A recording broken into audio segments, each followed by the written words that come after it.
Hello friend, welcome to Unacademy GATE and ESC mechanical quest. और आज हम solve करने वाले हैं 2016 का पेपर। ठीक है ना, मैन्युफैक्चरिंग साइंस क्वेश्चन आज हम सॉल्व करेंगे। ठीक है, 2016 के डिस्कशन स्टार्ट करते हैं। तो सबसे पहले मेरे बारे में, मैं गवर्नमेंट सी मैकेनिकल इंजीनियरिंग फैकल्टी हूँ। मेरा 6 साल का टीचिंग एक्सपीरियंस है। एमटेक मेरा आईटी दिल्ली से है 2013 में। बीटेक मैकेनिकल इंजीनियरिंग में है मेरा। 2010 में ईएससी रिटन क्वालिफाइड हूँ 14 एंड 15, क्वालिफाइड गेट 11 12 एंड 13। आगे बढ़ते हैं friend. Download Unacademy learning app and install it and subscribe it. तो यहाँ पे जो भी जानकारी है आपको, कौन सी फैकल्टी क्या पढ़ाने वाली है, कौन सा सब्जेक्ट होने वाला है ना, शेड्यूलिंग क्या है, ये सभी चीज़ की इन्फॉर्मेशन आपको इस ऐप के थ्रू मिल जाएगी। क्या एडवांटेज है, यहाँ पे डेली लाइव क्लास होती है, तो आप किसी भी फैकल्टी के साथ इंगेज हो सकते हैं। आप उससे अपने डाउट पूछ सकते हैं, डिस्कस कर सकते हैं। रियल टाइम इंटरेक्शन होता है यहाँ पे। लाइव टेस्ट क्विजेज होते हैं। ठीक है ना, आप रेगुलरली अपना परफॉर्मेंस इवेल्युएट कर सकते हो, क्विजेज दे सकते हो। स्ट्रक्चर कोर्सेज होते हैं, तो यहाँ पे जो भी पढ़ाया जाता है, जैसे गेट के लिए तो पूरा कंप्लीट सिलेबस पढ़ाया जाता है। ठीक है ना, हर चीज यहाँ पे कवर की जाती है। और क्लास पहले से शेड्यूल्ड होती है, उस अकॉर्डिंग ही यहाँ पे क्लासेस होती है। अनलिमिटेड एक्सेस, अगर आप एक बार सब्सक्राइब करते हो तो आप कोई फैकल्टी के वीडियो सुन सकते हो, डाउनलोड कर सकते हो। That's Gate and ESC subscription fees 12 month charges is 22,500 and 24 month charges 27,000। तो मेरी सलाह ये है कि आप गेट एंड ईएससी का सब्सक्रिप्शन ले रहे हैं तो कम से कम इस गेट एंड ईएससी तैयारी में 1 से 2 साल लगता है, तो आप कम से कम 12 मंथ का सब्सक्रिप्शन लें। अगर आप मेरे कोड डाल दो GSUS तो आपको एडिशनल 10% डिस्काउंट मिलेगा।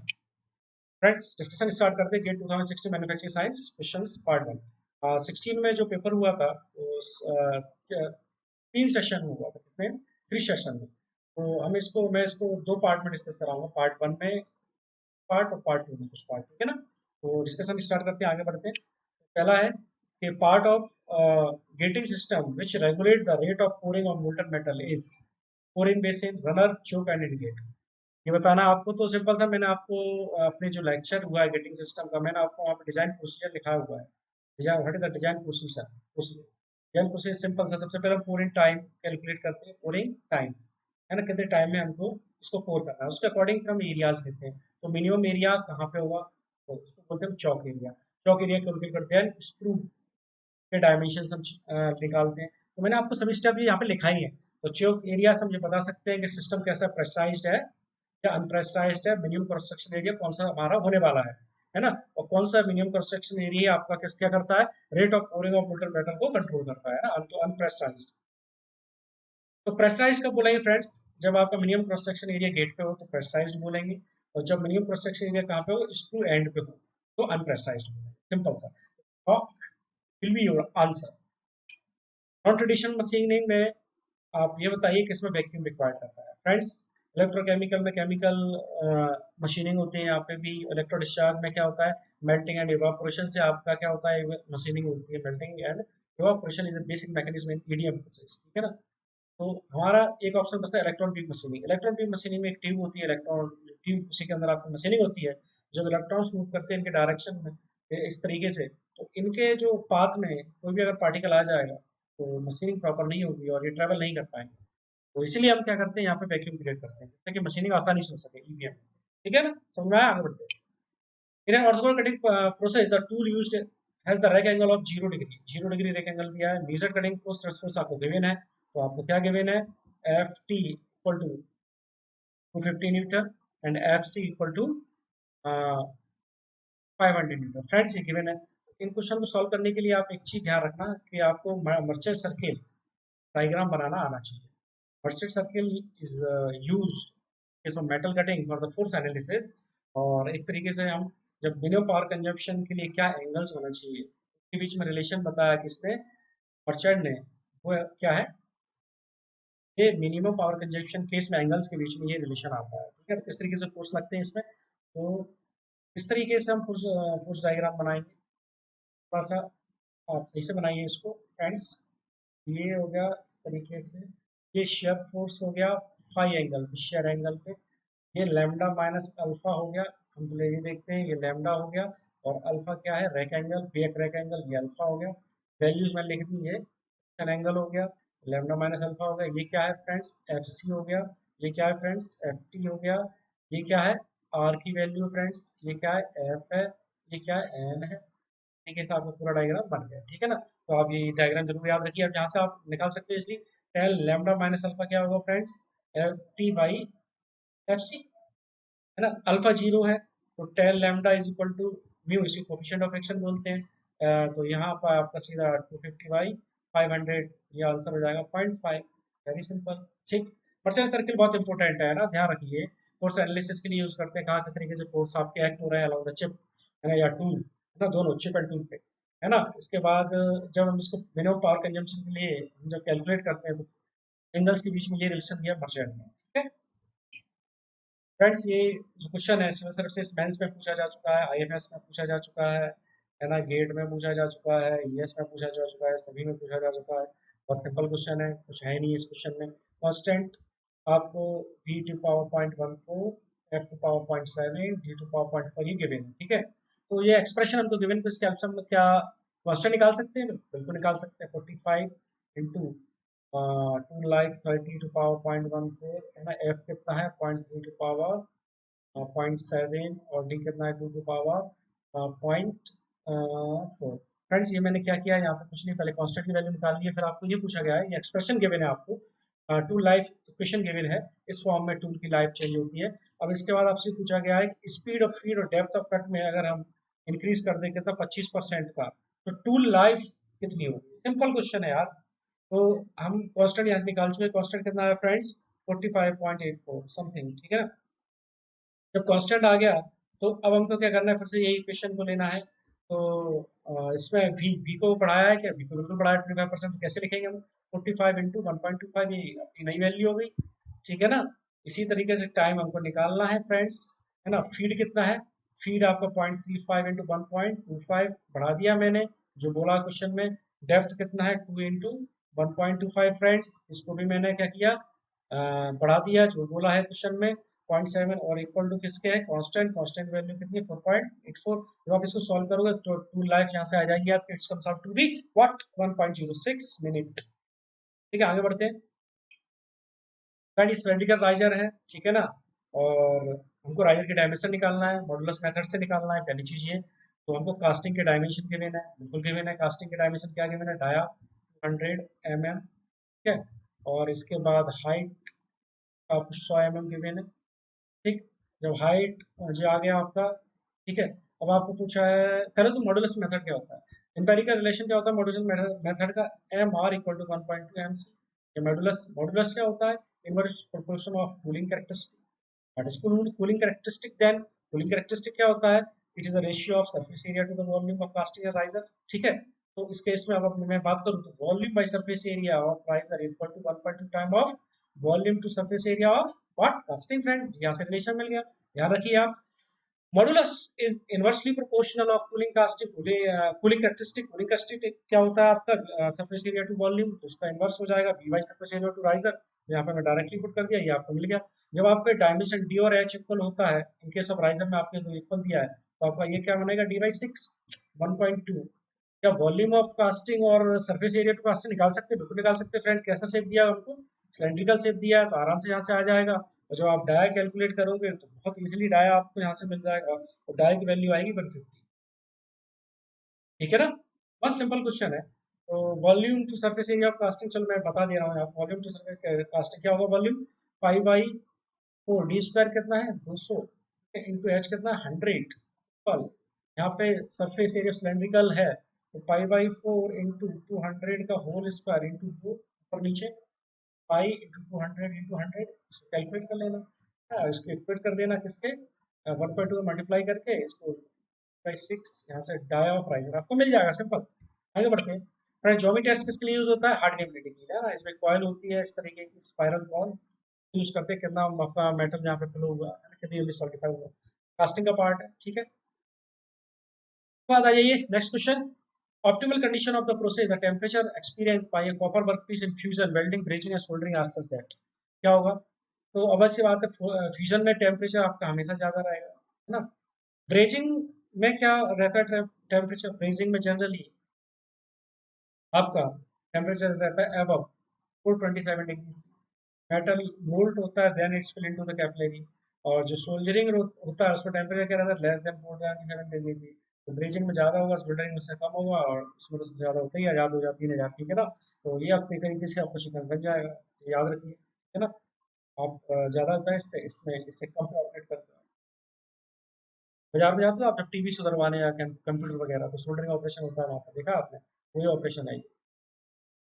The welding process, which uses blanket of visible granular flux, tungsten inert gas welding, submerged arc, electro slag, thermite welding, friend, submerged arc welding हमेशा आपका granular flux यूज करते हैं, ये याद रखिए।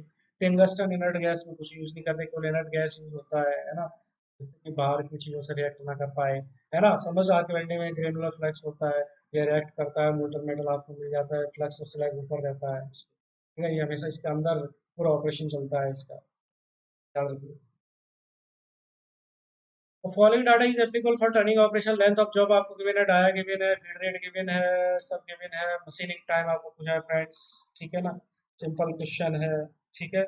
तो एल वाई एफ एन लगा दोगे आप, सिंपल क्वेश्चन, एल गिवन है, एल गिवन कितना है, 900 mm, एक एक करके देखते हैं इसको, डाया गिवन है 200 mm, फीड गिवन है 0.25 mm, ठीक है, तो फीड कितना 0.25 पर रेवोल्यूशन, ठीक है, पर रेवोल्यूशन, पर रेवोल्यूशन। इसके बाद आपको क्या गिवन है, वेलोसिटी गिवन है, क्या गिवन है, मीटर पर मिनट फ्रेंड्स। आप आपको पता है कि मशीनिंग टाइम क्या होता है, machining time L by F N friends, ठीक है ना। तो लेंथ हमको पता है, ठीक है, तो एफ पता है डायरेक्ट, एन पता है नहीं पता, तो एन कैसे निकालोगे आप, सिंपल सा, V equal to pi D N, ठीक है, यहाँ से वेलोसिटी रखोगे पाई और डी और एन, पाई डी पता है हमको भी, तो आप वेलोसिटी पुट अप करोगे, वेलोसिटी क्या है 300, ठीक है, मीटर पर मिनट, है ना, उसको यहाँ पे मिनट में निकाल लूंगा। पाई इंटू डाई कितना है, डाई आपका आ जाएगा 0.2, या हाँ 0.2 इंटू एन, यहाँ से एन कैलकुलेट करके आप बताइए कितना आ रहा है, एन कैलकुलेट 478 आरपीएम आएगा, ठीक है, आरपीएम, इसको पुटअप करोगे यहाँ पे इधर इक्वेशन में, लेंथ कितना है 900 फ्रेंड्स, एफ कितना है 0.25, ये कितना आया 478, जब पुट करोगे तो आपका फाइनल आंसर आएगा 7.539 मिनट्स। आगे बढ़ते हैं, अल्ट्रासोनिक मशीन है, material removal rate is plotted as a function of feed force, तो आपको ये M R R plotted as feed feed force, और ये हमने प्लॉट किया इसको, प्लॉट करने पे बताइए इंक्रीजिंग फीड फोर्स बढ़ाने से एम आर आर में क्या फर्क पड़ेगा। फ्रेंड्स कभी भी आप इस तरह की क्वेश्चन करो तो जनरली क्या होता है कि आपको पहले तो बढ़ता है, तो देन तरीके के ग्राफ मिलते हैं आपके अंदर मशीन में, ठीक है ना। होता क्या है कि आपका जब फीड फोर्स बढ़ाते हो तो पहले तो हमारा बढ़ेगा, लेकिन एक पॉइंट के आने के बाद क्या होगा कि आपका वो जो एब्रेसिव है वो क्रश होने लगते हैं, है ना, क्रश होने लगते हैं, तो पहले जैसी क्वालिटी हमको नहीं मिलती, और फाइनली क्या है मटेरियल रेट आपका घटने लगता है ना, इस पॉइंट पर crushing of abrasive is start, है ना। तो ये first increase then decrease, best option, ठीक है फ्रेंड्स।